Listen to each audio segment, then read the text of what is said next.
I would like to introduce now our first speaker, Mark Kilroy, and well known to all of us, an accomplished speaker, a veteran contest participant.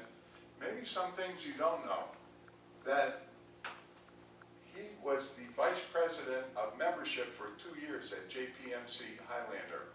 I didn't think you were supposed to be in the same position 2 years in a row, but you know, only the best of us can get away with some things. He increased his club membership by 50%. He brought him to a Smedley Award, all kinds of accomplishments. I mean, a really strong example of a good work ethic.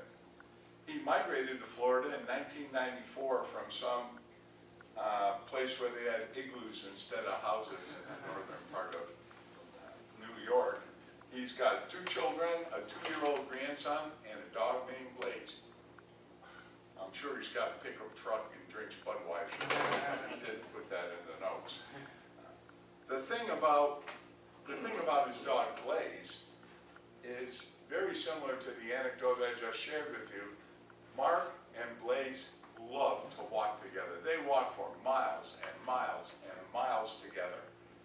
The one thing that Blaze doesn't like about it is hearing Mark practice speeches over and over and over again.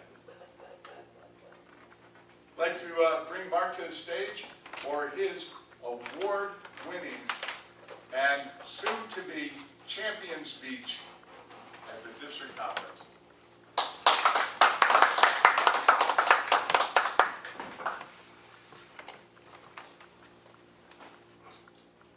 Who here has children?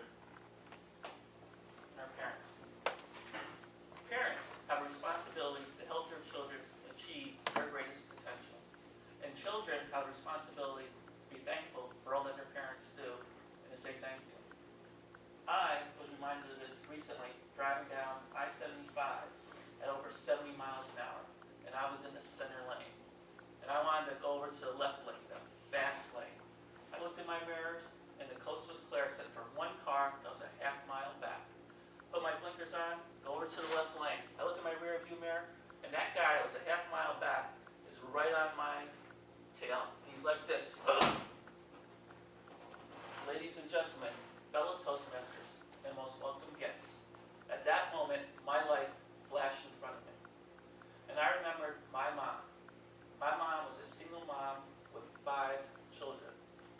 But she was always able to get what we needed.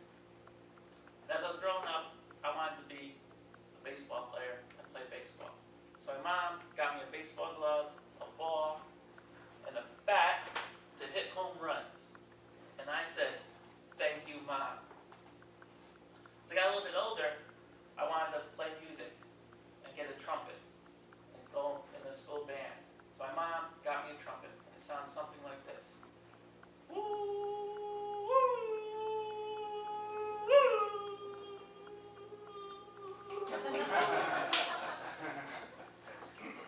And I said, "Thank you, Mom."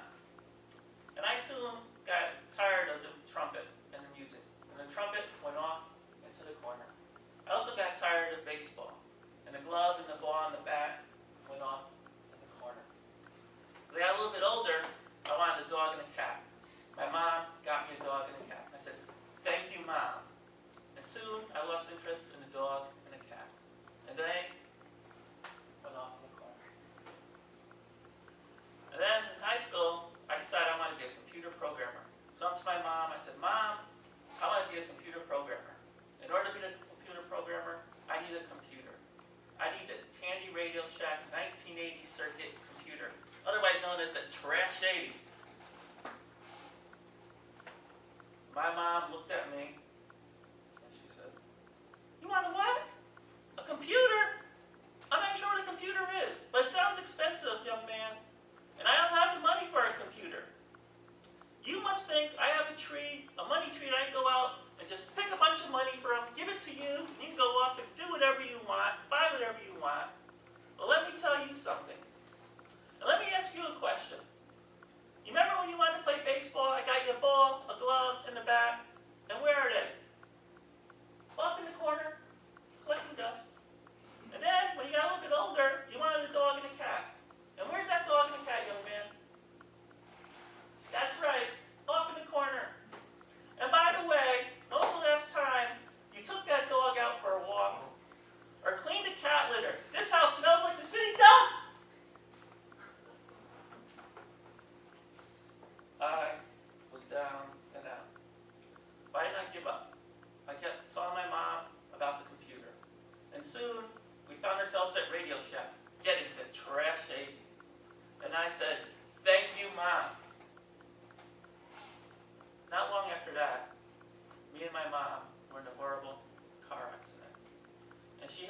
have several surgeries. She broke her leg and her hip.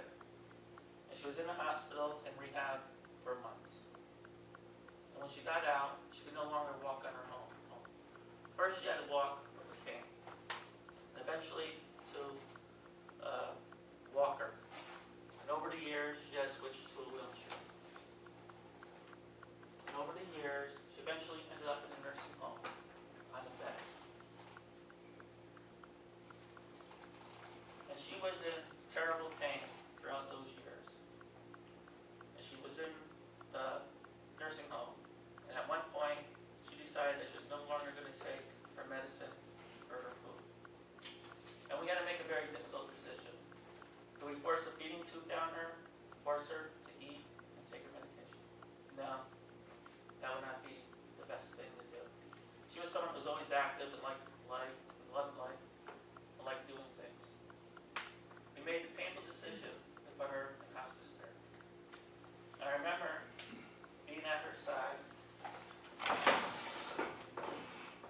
at her bedside, and she said, Mark, I want to go home to my mother, my father, my brother. They had died years earlier. And I said, Mom, it's okay, Mom. I took her hand. I said, Mom, you have always been here for me and my brothers and sisters, always. You always helped us achieve whatever we wanted to do in our lives. Every time you got me that baseball, glove, and ball, and bat, you got that trumpet when I played music. Yeah, you got my first computer, trash it. So you know, thank you very much for everything you've ever done for us. You've always been there to help us, help me. So I know I love you, Mom. Thank you, Mom. I love you very much.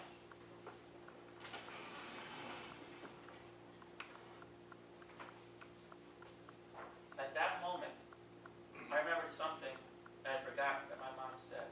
She said, Mark, come here. I said, what, Mom? What? She said, come closer. I got something very important to tell you. What, Mom? What? What is it?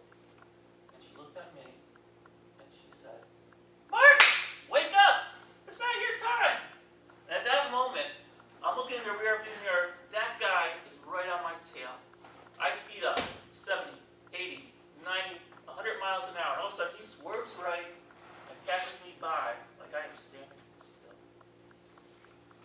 And at that moment, I realized that my mom has been with me throughout my whole life, helping me succeed whenever possible and getting me out of danger. And once again, like today, she got me out of danger and woke me up. And once again,